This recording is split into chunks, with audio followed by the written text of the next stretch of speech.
are y'all doing today? So in this video, finally getting around to putting this Muncie 4-speed together for old Randy the Rally Sport. So got the LS over here, pretty much all done in terms of the top end and everything.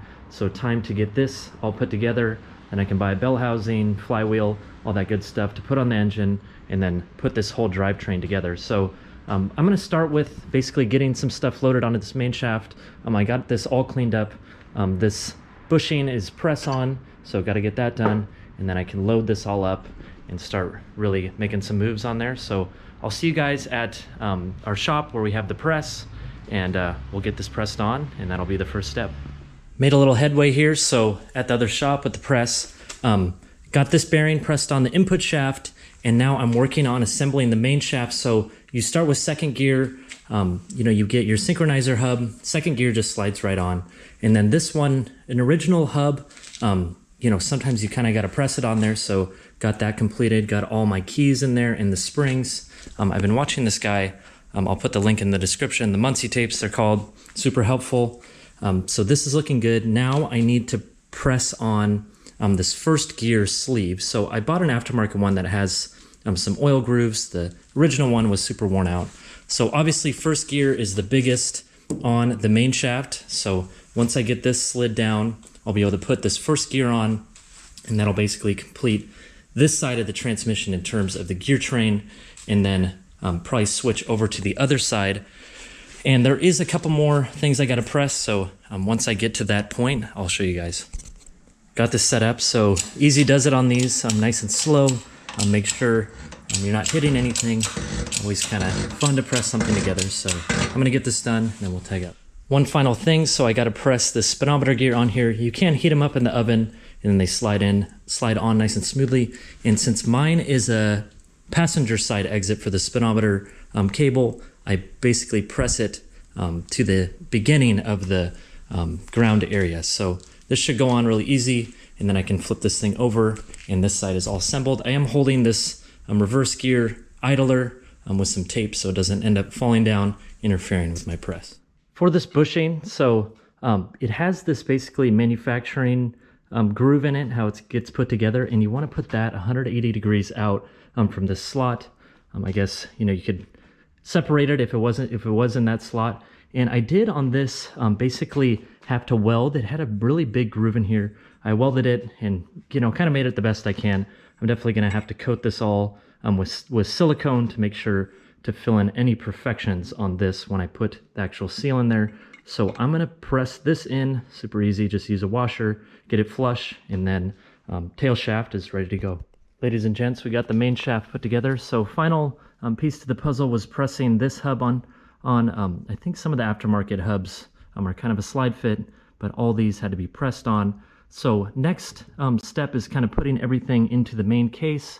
Obviously tail shaft is done. I got the input shaft bearing all pressed on. So I'm gonna basically go back to my other shop, but I do have to do one more thing, which is drill the kind of main case for a drain plug. So I'm gonna go up and get on the drill press and get that completed.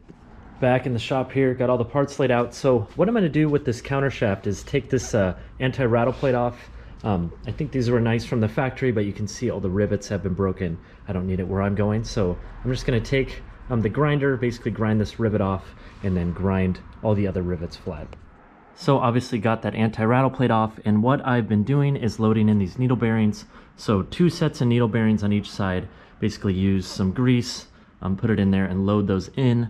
And you can only put so many, so you basically know when you have enough. So obviously some left over, but I think the kit comes with some extras in case you lose them. So now that this is done, what I'm gonna do is move over to this case, and I'm gonna put some on this side. Still need to clean this up just a little bit, get the residual silicone out, but I'm gonna put some anaerobic sealant on there, because basically this counter shaft, support rod basically goes in here, and that's, if you didn't put any sealant, it would leak through there. So then I'll be able to use these thrust washers, put those in there, and then basically put the counter shaft in. Once that's done, I'll talk to you guys then. Made a little stand for the old rig. So I got the cluster gear in there and the input shaft in. basically I'm just mock this up, make sure everything fits with the reverse. I'm gonna have to pull this back out basically to put the main shaft in. So getting to that point, I need to put my gasket on here, make sure to use anaerobic sealant, and then it should all just drop in there. And then obviously you have the aluminum mid plate, and then you're gonna put the tail housing on. So I'm gonna get this all put together, and then once I have it all kind of assembled, then I'll show you guys what it looks like.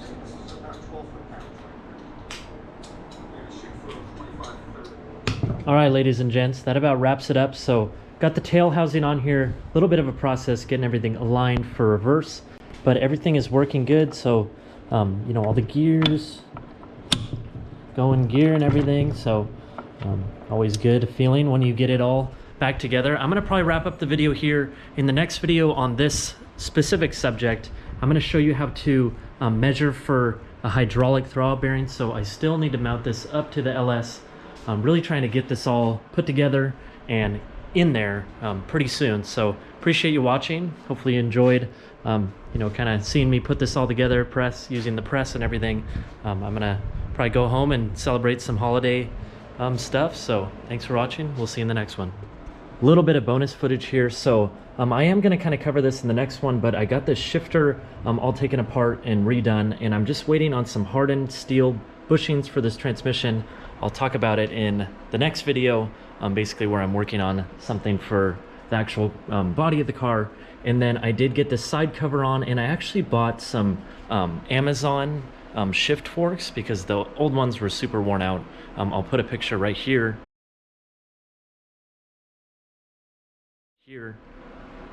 of those so you can see the old ones super worn out, and the quality on the Amazon ones super nice. So no worries with that one. And I did ruin one of these seals trying to put it into the reverse, so I had to wait on that and get it all done, but it looks really nice. You know, all ready to go. Just need my shifter linkage, and then I will be on my way. So appreciate it. We'll see you guys later. Hey, thanks for stopping in at the Phantom Motorsports YouTube channel. If you like what you saw, give me a big thumbs up, and hopefully you're leaving with a bigger smile than you came in with.